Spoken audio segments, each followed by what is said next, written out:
What is a differential and how does it work? How does this simple feature make an ordinary differential 10 times cooler?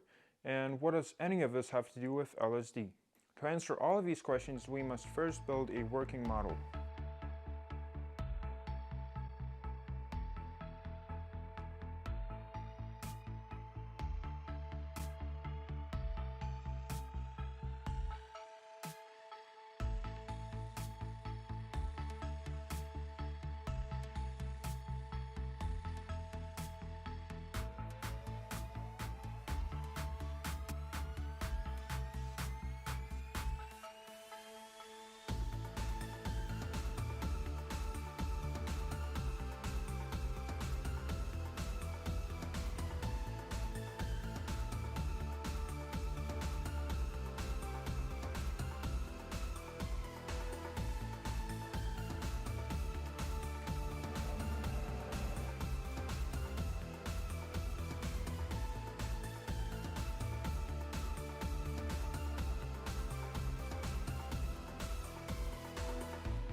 Before continuing to the assembly phase, I'd like to explain exactly what these ingenious contraptions are designed to do. Let's say you're driving your car and you want to make a turn. By looking at these two lines, you can probably tell that the two rear wheels both travel a different distance when making a turn. They both have to spin at different speeds. However, this is not all that easy to do when you want to power the wheels with your engine. The differential is what solves this problem by turning each one of the two wheels just the right amount. This prevents your tires from wearing down quickly and your car from losing traction in the corners.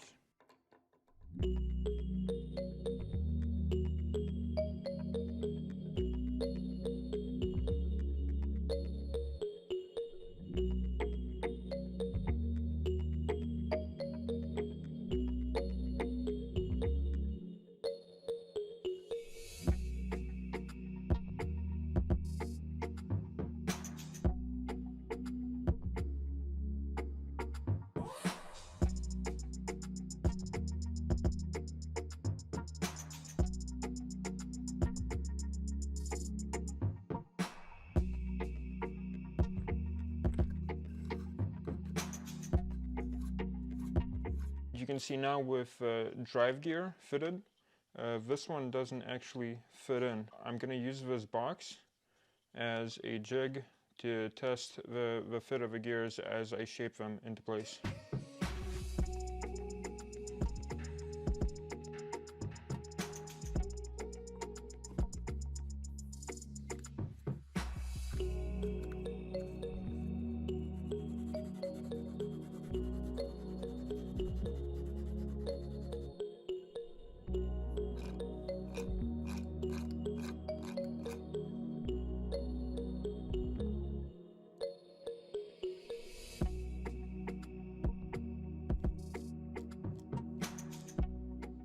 It's also fun to see just how much a little bit of practice makes you improve. This is the differential I built last year for an old car.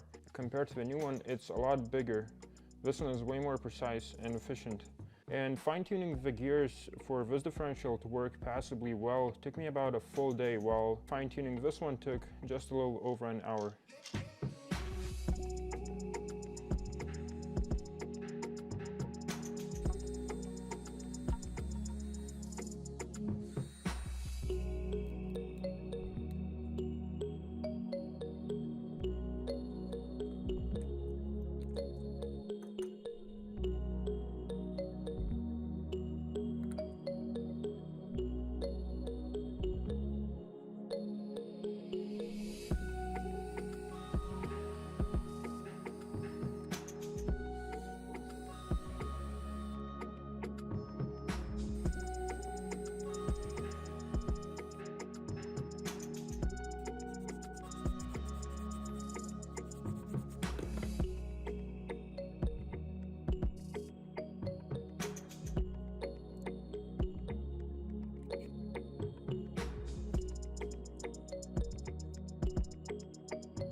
probably will have noticed that this new differential has some extra pieces that weren't featured in the previous version.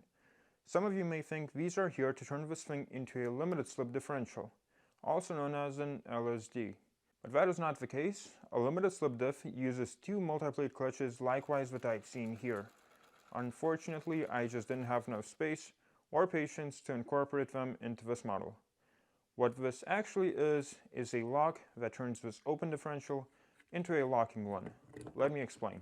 Remember that whole preach I gave about how awesome differentials are? Well, forget all that, because in some cases you might actually want a solid axle connecting your two rear wheels, mainly for the purposes of drifting or off-roading. Now, the makeshift budget way of locking your differential looks something like this, which, if you can tell, is very much a permanent solution. However, if you're lucky, your car will come with a switch that allows you to turn the differential on or off at will. And that's exactly what this is for. By pulling this cable, I can completely lock this thing. I can't even begin to describe just how pointless this feature is for this model, but I just think it's really cool nonetheless. I'm leaving this end of the cable as is, but I'll add a switch to it once I start working on the dashboard.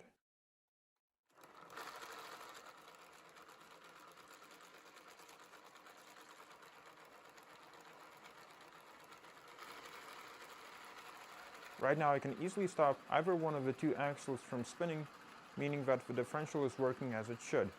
But whenever I pull on the cable, the whole mechanism turns into one solid piece.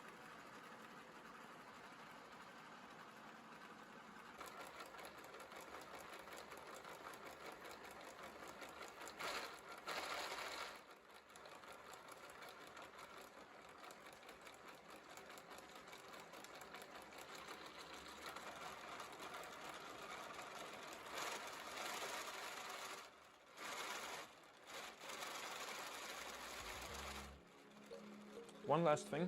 A couple months ago I set a very ambitious goal of reaching 50,000 subscribers before my birthday. And my birthday is currently just one day away from now. And the channel just surpassed 100,000 subscribers. So thank you very much for basically making my childhood dream come true. I won't make any promises now, but I will say that I have some really exciting video ideas planned for you that I think you'll enjoy.